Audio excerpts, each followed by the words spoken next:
Hello বন্ধুরা, সবাই কেমন আছো? আশা করি ভালো আছো। আর ভালো তো থাকতেই হবে, কারণ আমরা চলে এসেছি নতুন একটা ভিডিও নিয়ে। আজ 23শে নভেম্বর, আমার জন্মদিন। আর জন্মদিনের দিন সকালে অসীম আমাকে নিয়ে বেরিয়ে পড়েছে ইকো পার্কের উদ্দেশ্যে। প্রত্যেকের জন্মদিনটাই তাদের নিজেদের কাছে খুব স্পেশাল, আর আমার জন্মদিনটা বেশি করে স্পেশাল করে তোলে অসীম। আমার জন্য থাকে প্রচুর প্রচুর সারপ্রাইজ, আর কোথাও না কোথাও আমরা ঘুরতে যাই। ইকো পার্ক যাওয়ার জন্য অনেক রকম ব্যবস্থা আছে। তোমরা ক্যাবে যেতে পারো, তোমরা বাসে করে যেতে পারো, আমরা যাচ্ছি ট্রেনে করে। আমরা সুভাষগ্রাম স্টেশন থেকে উঠেছি, চলে এসেছি শিয়ালদাতে। শিয়ালদা ট্রেন ঢুকছে, শিয়ালদা নেমে তোমাদের সাথে কথা বলছি। চলে এসেছি শিয়ালদা, বিশ্বের সব থেকে ব্যস্ততম স্টেশন। তো এখান থেকে আমরা যাব মেট্রোতে। শিয়ালদা মেট্রোটা চালু হতে বহু মানুষের কিন্তু অনেক সুবিধা হয়েছে। আমি এর আগে শিয়ালদা মেট্রোতে উঠিনি, এটা আমার ফার্স্ট টাইম। চলো তোমাদেরকে সঙ্গে করে নিয়ে যাই। চলে এসেছি ট্রেনের ভেতরে। টিকিট ভাড়া পড়েছিল 20 টাকা, আর আমরা যাব এখান থেকে সেক্টর 5-এ। নেমে পড়েছি সেক্টর 5-এ। এখান থেকে বেরিয়ে আমরা অটো বা বাস ধরে নেব। মেট্রো স্টেশনের গায়ে কিন্তু হচ্ছে একদম অটো স্ট্যান্ড, সারি দেওয়া অটো। একটু সামনের দিকে হেঁটে গেলে, এই যে এদিকটাতে গেলে তোমরা অটো পেয়ে যাবে। তবে অটোগুলো কিন্তু বুক করে যেতে হয়, যা পড়ে প্রায় 250 টাকার কাছাকাছি। তবে আমরা সেটা করিনি, আমরা মেট্রো স্টেশন থেকে সোজা হাঁটা দিয়েছি। মেট্রো স্টেশন থেকে বেরিয়ে একদম সোজা হেঁটে এলে সামনে একটা মোড় পড়ে, মোড়টাকে আমরা পার করব। রাস্তা পার করে একটু ওয়েট করতে হবে। এখান থেকে কিন্তু ইকো পার্ক যাওয়ার সমস্ত বাস যায়। তো আমরা পেয়ে গেছিলাম একটা এসি বাস।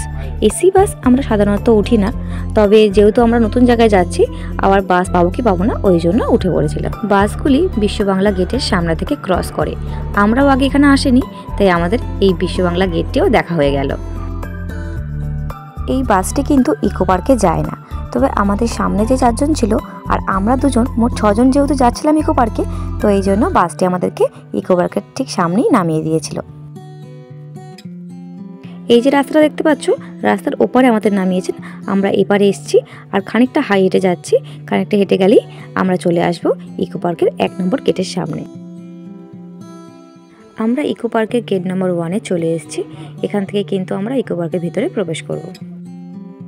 সকালবেলা সামান্য কিছু খেয়ে বেরিয়েছি, খুব খিদে পেয়ে গেছে, তাই এখানে চলে এসেছি আর নিয়ে নিচ্ছি একটু ঝালমুড়ি। তো এখন একটু বসে আছি,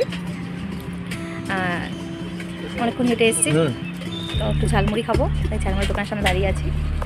তো খেয়ে দিয়ে তারপরে সামনের দিকে যাবো, ইকো পার্কটা ঘুরবো আর তোমাদেরকে সঙ্গে করে নিয়ে যাবো। চলে এসছে আমাদের ঝালমুড়ি, 20 টাকা করে নিয়েছিল, আর খেতে কিন্তু দারুণ ছিল। এখন আমরা যাচ্ছি টিকিট কাটতে। আমরা যখন 1 নম্বর গেট থেকে ঢুকলাম, সেই 1 নম্বর গেটে কিন্তু কোনো টিকিটের ব্যবস্থা নেই। সেখান থেকে ঢুকে কিছুটা হেঁটেই সামনেই টিকিট কাউন্টার রয়েছে, এখান থেকে তোমাদেরকে টিকিটটা কেটে নিতে হবে। টিকিটের মূল্য 30 টাকা করে। ভেতরে এসেই মনটা ভালো হয়ে গেল, এক ঝাঁক বেগুনি ফুল আর এত গাছগাছালি দেখে। সবুজে ঘেরা চারপাশ, খোলা হাওয়া, তার উপর আজকে আমার জন্মদিন। এত সুন্দর জায়গা যে মনটা এমনি ভালো হয়ে গেল। আর সামনেই রয়েছে একটা সুন্দর লেক। চলো একটু লেকের ধারে যাই, 2 জন মিলে হাঁটি আর গল্প করি। এখানে ডিও সাইক্লিংয়ের ব্যবস্থা আছে, মানে একটা সাইকেলে 2 জন বসতে পারবে। 150 টাকা আধা ঘন্টার জন্য নেওয়া হয়। যারা কিনা বেশি হাঁটতে পারবে না, তাদের জন্য এই সাইকেলের ব্যবস্থা, বা কেউ এমনিও নিতে পারে জাস্ট একটু রাইড করার জন্য। আর এদিকে আছে বোটিংয়ের ব্যবস্থা। যারা যারা চাও এখানে কিন্তু এই সুন্দর লেকে বোটিংও করতে পারবে। বোটিংয়ের জন্য কিন্তু কিছু মূল্য ধার্য করা রয়েছে। হাঁটতে হাঁটতে এখন আমরা চলে এসেছি গোলাপ বাগানে। এখানে যে কত রকম, কত ভ্যারাইটির গোলাপ ফুল আছে তার কোনো ধারণা নেই।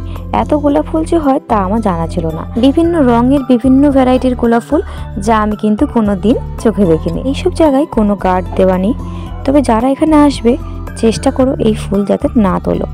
ফুল কিন্তু গাছেই বেশি সুন্দর লাগে। কিছু ছেলে মেয়েকে দেখলাম ফুল তুলে তারা ফটো তুলছে, যেটা একদমই কাম্য নয়। এবার আমরা চলে এসেছি মিস্ট গার্ডেনে। এর ভেতর দিয়ে কিন্তু আমরা যাব ইকো পার্কের সব থেকে যে মূল আকর্ষণ 7 ওয়ান্ডার্স, সেখানে। যেতে যেতে চোখে পড়লো কিছু আর্টিফিশিয়াল হরিণ, একটা সুন্দর বসার জায়গা আর একটা খুব কিউট হাতি। এখন আমরা চলে এসেছি একটি পার্কের ভেতরে। পার্কটির বিশেষত্ব হচ্ছে বিভিন্ন রকমের মুখোশ দিয়ে পার্কটিকে ডেকোরেশন করা হয়েছে। এত ভালো লাগছিল দেখতে, ভীষণই সুন্দর এই পার্কটি। আমরা যেহেতু সপ্তাহের মাঝে গিয়েছিলাম ইকো পার্কে বেড়াতে, তাই ইকো পার্কটি বেশ ফাঁকাই ছিল। তবে উইকেন্ডে বা কোনো অকেশনে এই ইকো পার্কে মানুষের ভিড় থাকে চোখে পড়ার মতন। এখন আমরা ঘুম স্টেশনে বসে একটু রেস্ট নিচ্ছি। না না, সত্যিকারের ঘুম স্টেশন নয়, ইকো পার্কের বুকে ছোট্ট একটি আর্টিফিশিয়াল ঘুম স্টেশন বানানো হয়েছে।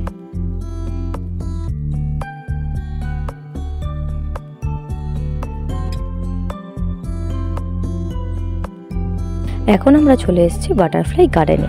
এখানে রয়েছে বিভিন্ন রঙের বিভিন্ন প্রজাতির ছোট বড় প্রজাপতি। খুব সুন্দর লাগছিল, একটু খেয়াল করলে দেখতে পাচ্ছিলাম রং বেরঙের প্রজাপতিগুলোকে। অনেকক্ষণ ধরে ভালো একটা খাবারের দোকান খুঁজছিলাম, তবে এখানে পেস্ট্রি, পিৎজা এই সমস্তরই দোকান বেশি, ভাতের হোটেল খুব একটা পাওয়া যায় না। তবে একটি ভাতের হোটেল খুঁজে পেয়েছিলাম, তবে সেখানকার দাম প্রচণ্ড বেশি, তাই আমরা ভাত নিয়ে নিয়েছিলাম দুটো এগ রোল। যারা এখানে আসবে চেষ্টা করো বাড়ি থেকে খাবার বানিয়ে নিয়ে আসতে, সেটাই সব থেকে বেস্ট, কারণ এখানে সেরকম দুপুরের খাওয়ার মতন কিছুই নেই। আর আমাদের মতন বাঙালির একটু ভাত বা একটু লুচি তরকারি এগুলো হলেই ভালো হয়। তো যাই হোক, খাবার দাবার খেয়ে নিয়ে এবার দাঁড়িয়ে পড়েছি লাইনে যাব সেভেন ওয়ান্ডার্স দেখতে। তোমরা যে টিকিটটা কেটে ইকো পার্কে ঢুকবে সেই টিকিটে কিন্তু এই সেভেন ওয়ান্ডার্স দেখা যায় না, তার জন্য আলাদা টিকিট কাটতে হয়, যার দাম পড়ে 30 টাকা করে।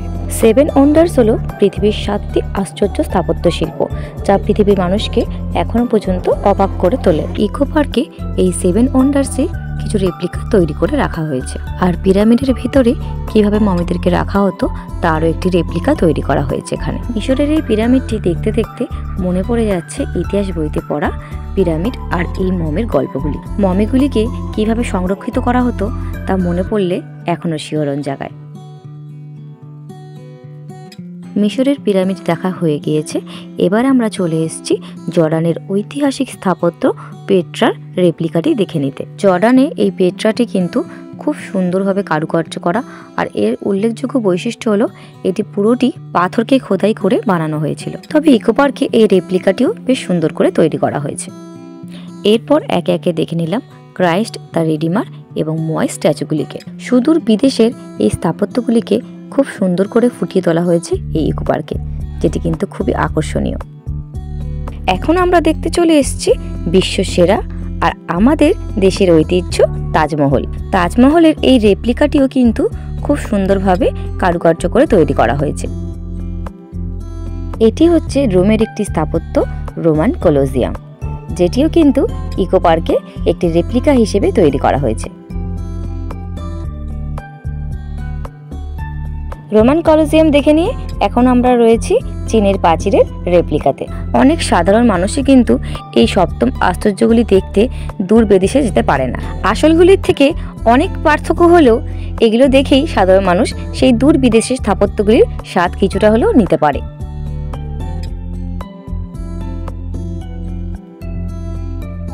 আমাদের সেভেন ওয়ান্ডার্স দেখা কমপ্লিট। অনেকক্ষণ আগে রোল খেয়েছি, তো এখন চলে এসেছি একটু চা খেতে। লেমন টি নিয়ে নিয়েছি, যা স্বাদ ছিল দারুণ। আর অবশ্যই কাপটা কিন্তু ডাস্টবিনে ফেলতে হবে। এটা দেখানোর একমাত্র কারণ হচ্ছে অনেকে দেখছি খেয়ে দিয়ে এদিকে ওদিকে ছড়িয়ে রেখেছে। এত সুন্দর জায়গা যেখানে বিদেশ থেকেও লোক আসছে দেখতে, সেটা কিন্তু পরিষ্কার রাখার দায়িত্ব অবশ্যই আমাদের। ঘুরতে ঘুরতে এখন আমরা চলে এসেছি এই গ্রিন গার্ডেনটাতে, যেখানে চারদিকে সবুজে ঘেরা অনেক গাছ রয়েছে আর রয়েছে প্রচুর বসার জায়গা। বেশ ভালো লাগছিল এত সবুজ দেখতে। আমরা যখন ইকো পার্কে আসি তখন বাজে প্রায় 12টা, আর এখন কিন্তু বাজছে 4টে। অনেকক্ষণ হয়ে গেছে, এবার কিন্তু আমাদের বাড়ি ফিরতে হবে। চলো দেখে নি আর কি কি বাকি আছে, তারপরে বাড়ির দিকে রওনা দেব।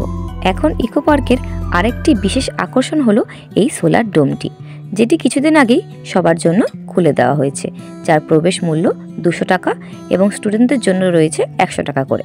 ইকো পার্কে সন্ধে নামতে নামতেই এর কিন্তু পরিবেশটি আরও সুন্দর হয়ে উঠল। চারদিকে লাইট জ্বলছে আর প্রতিটি জায়গা দেখতে লাগছে অপূর্ব সুন্দর। ঘুরতে ঘুরতে কিন্তু সন্ধ্যা নেমে গেছে, আর এখন আমরা যাচ্ছি জাপানিজ ফরেস্টে। এই জাপানিজ ফরেস্টের ভিতরটি এতটাই নিস্তব্ধ যে মনটাকে শান্ত করে দেয়। এখানে একটি জাপানিজ টেম্পেলও রয়েছে, চলো এর ভিতরে যাই। আমরা আগে কোনোদিনও জাপানিজ টেম্পেলে যাইনি। এই টেম্পেলের মধ্যে বিরাজ করছেন গৌতম বুদ্ধ। খুব ভালো লাগলো, নতুন একরকম অভিজ্ঞতা হলো। আইফেল টাওয়ারের একটি রেপ্লিকাও রয়েছে ইকো পার্কে, এর ভিতরে যাওয়াও যায়, তবে অনেক রাত হয়ে যাওয়ার কারণে আমরা যাইনি। জন্মদিনের দিন অসীমের সাথে এই ইকো পার্কে দিনটা খুব ভালোভাবেই কাটলো। এবার বাড়ি ফেরার পালা। তোমরা যারা ইকো পার্কে আসতে চাও তারা একবেলা এসে এখানে কাটিয়ে যেতে পারো, বেশ ভালো লাগবে। ইকো পার্ক থেকে বেরিয়ে মেট্রো ধরে চলে এসেছি শিয়ালদা স্টেশনে। আমাদের ট্রেন ঢুকে গেছে, তার আগে নিয়ে নিয়েছি একটু ঘুগনি খেয়ে ট্রেনে উঠে পড়বো। ইকো পার্ক থেকে ফিরে এখনও কিন্তু শ্বশুরবাড়ি যাইনি, এখন আমি আছি আমার বাবা মার বাড়িতে। জন্মদিনের দিন যেখানেই থাকি না কেন, দিন শেষে একবার হলেও বাবা মার কাছে আসতে হবে। তবে এখানে এসেও বেশ সারপ্রাইজ হয়েছি। বৌদি পুরো বাড়িটাকে বেলুন দিয়ে খুব সুন্দর করে সাজিয়ে দিয়েছিল।